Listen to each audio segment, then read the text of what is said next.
हरियाणा चुनाव को 45 से ज्यादा दिन का वक्त बीत चुका है, पर आज भी कांग्रेस को अपना नेता नहीं मिला। इस बीच हरियाणा में विधानसभा का पहला पूर्णकालीन सत्र शुरू होने जा रहा है, लेकिन कांग्रेस अब तक विधानसभा में अपने नेता की तलाश पूरी नहीं कर पाई है। ऐसे में सवाल उठ रहा है कि आखिरकार 1 महीने बाद भी कांग्रेस इस पद को लेकर अभी तक कोई फैसला क्यों नहीं कर पाई है। बता दें, विधायक दल का नेता ही विधानसभा में नेता प्रतिपक्ष होता है। नेता प्रतिपक्ष का काम फ्लोर पर विपक्षी विधायकों को एकजुट रखना और बड़े मुद्दों पर सरकार को घेरना है। पर मौजूदा समय के हालात देखकर लग रहा है कि मानो कांग्रेस अपनी हार से अभी तक उबर नहीं पाई है।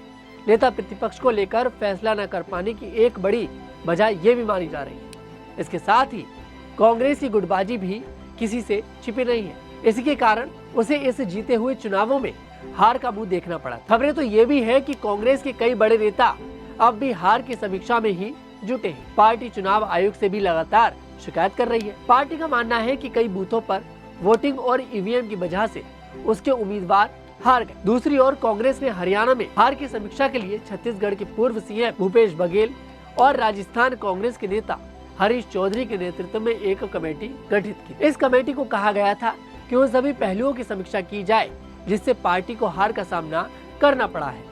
हार के लिए जिम्मेदार नेताओं की पहचान करने की जिम्मेदारी भी कमेटी को सौंपी गई थी।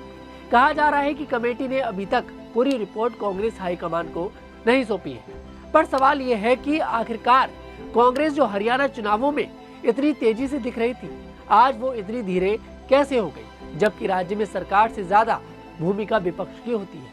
जब सरकार विफल होती है तो विपक्षी आम जनता की आवाज विधानसभा में उठाता है। खैर, मौजूदा समय की बात करें तो कांग्रेस के 37 विधायक इस चुनाव में जीतकर सदन पहुंचे हैं। इनमें 31 विधायक भूपेंद्र सिंह हुड्डा गुट के हैं। हुड्डा गुट की कोशिश है अपने ही किसी करीबी को नेता प्रतिपक्ष बनाने की। इसके लिए गुट की तरफ से कई नाम की सिफारिश भी की गई है और कांग्रेस हाईकमान को रिपोर्ट सौंप दी गई है। वहीं कद्दावर नेता कुमारी शैलजा और रणदीप सुरजेवाला हुड्डा गुट से अलग किसी को नेता प्रतिपक्ष बनाने पर जोर दे रहे हैं। चंडीगढ़ में विधायक दल की बैठक में इसको लेकर तनातनी भी देखी गई थी। हालांकि फाइनल फैसला हाईकमान पर छोड़ा गया था। कांग्रेस हाईकमान वर्तमान में झारखंड और महाराष्ट्र चुनाव में बिजी है।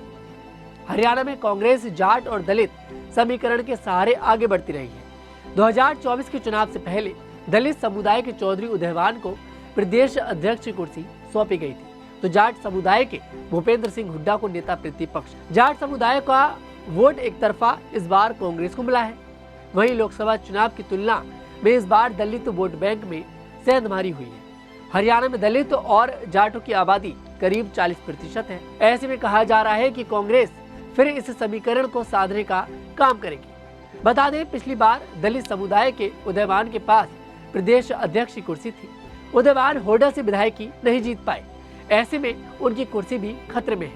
कहा जा रहा है कि विधायक दल का नेता न चुने जाने की एक वजह प्रदेश अध्यक्ष पर फैसला होना भी है। इन 3 वजहों के अलावा कांग्रेस हाईकमान भी नेता प्रतिपक्ष को चुनने को लेकर कंफ्यूज है। अगर किसी गुट को बड़ी जिम्मेदारी मिलती है और उन पर कांग्रेस के उम्मीदवारों को हराने का आरोप लगता है तो इससे पार्टी की किरकिरी हो सकती है। इसको लेकर कांग्रेस कोई कमी नहीं छोड़ना चाहती है। इधर सैलजा के गाँव और विधानसभा क्षेत्र में भी कांग्रेस को हार का सामना करना पड़ा था। जानकारों का मानना है कि हरियाणा का पूरा चुनाव जाट वर्सेज गैर जाट का हो गया, जिसकी वजह से कांग्रेस के परंपरागत दलित भी बीजेपी की तरफ शिफ्ट हो गए। इन सबको